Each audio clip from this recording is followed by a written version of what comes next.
Hi there, it's Jules from the Gentle Life podcast. I'd like to show you a new slow stitch piece that I'm working on or just recently started. It's early stages yet, but I've sewn a few bits and bobs together and I'd like to diarise it for myself and for you as well. So let me explain where we are and what we've done. So over the last few days, I have cut into a lot of fabric that I've had, bits of linen, tablecloths, tray cloths, etc., and come up with a few squares. I've also had lots of bits and bobs through the months from Instagram sellers that sell vintage pieces, and some of them I didn't know what to do with. Some of the colours didn't match the other bits that I had, so I had those as well. And then the next thing that I ordered some time ago was pieces of linen and chambray, is that the right word, from an Instagram seller again. Beautiful fabrics. I wanted the greys and the neutrals, which is what I got.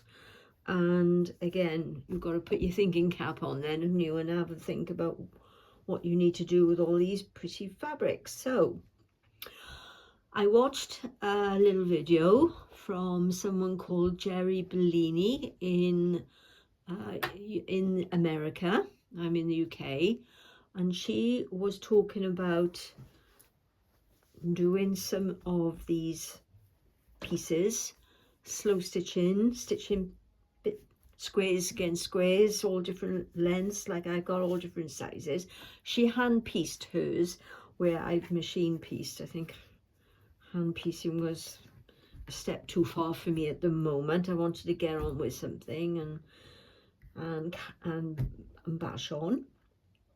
But anyway, she inspired me tremendously. She's got lots of lovely videos. Please pop on and see her. And she's done two particular videos on the cutting up and the stitching, which is entirely different to mine, and I thought, right, that's what I'm going to do. So I've got 4 squares which I've not sewn together, not done much other than machine stitch the pieces over the weekend just gone. I'm quite happy with them, actually. I think I've probably reached the end of that, and I need to work out what I need to do, but I'll just talk you through a couple of the pieces. So obviously old linen. I mean, it could even be things that I bought from charity shops, like linen trousers, etc. And so that hence the different whites. This is a beautiful piece of heavyweight cotton. That was a dressing table set, I think, and I love the colour on that. So that fitted in.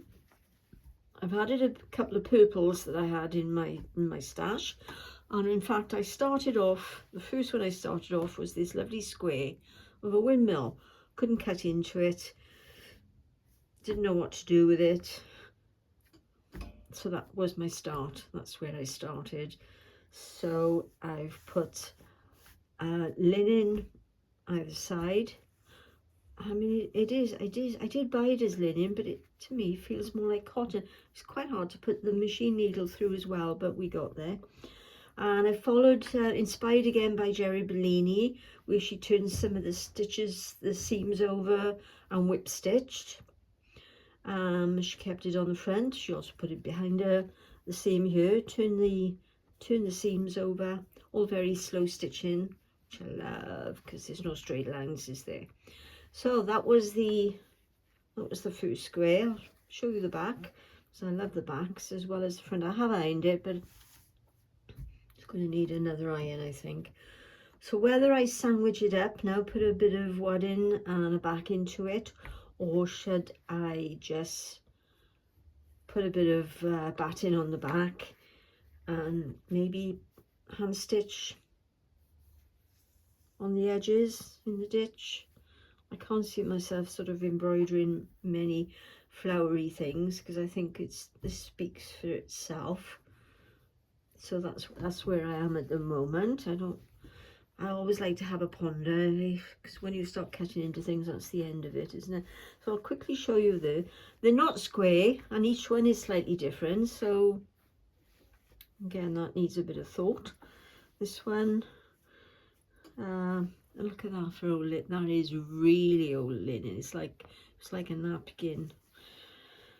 Fabulous. That one is a beautiful piece of linen, which I just turned the seam over. Again, a little bit of purple that I had in the stash. That's quite a big piece of the chambray. Hope I'm saying that right. And obviously he's a bit wibbly wobbly at the moment, not cut perfectly. This is the third square. I love this little square here. I don't know how it ended up like that. 3 different pieces of fabric, but there we go. That's nice. These 2 linen and cotton had a lovely edge to it, so I kept that on the top. And again over there, turn that over. Last square, it's a bit bigger than the other one, which I've just sewn together, so I'll probably do something like that. And there we go, all the greys, the neutrals, the whites, the creams, they're all in there. I love all colours really, but I do like a neutral as well.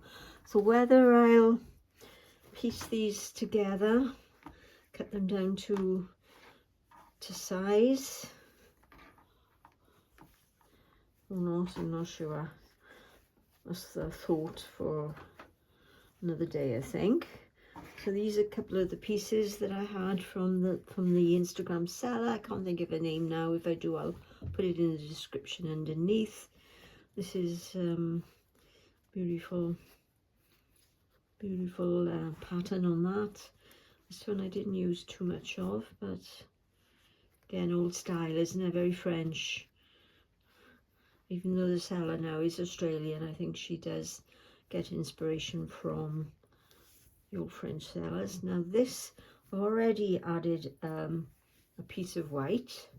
It might turn into the backing, I don't know, but the edging had a lovely edge to it. Again, I think it was a pillowcase actually, and I thought, okay, that piece matches that piece, we'll go with that.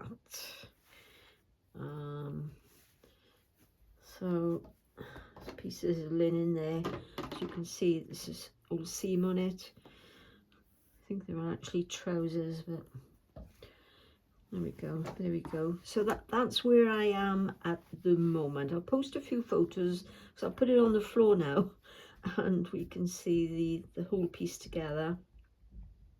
Still a lot to do with it. I'm in no rush, and once I've gone a stage further, I'll come back on and give you an update. I hope that was something you were interested in.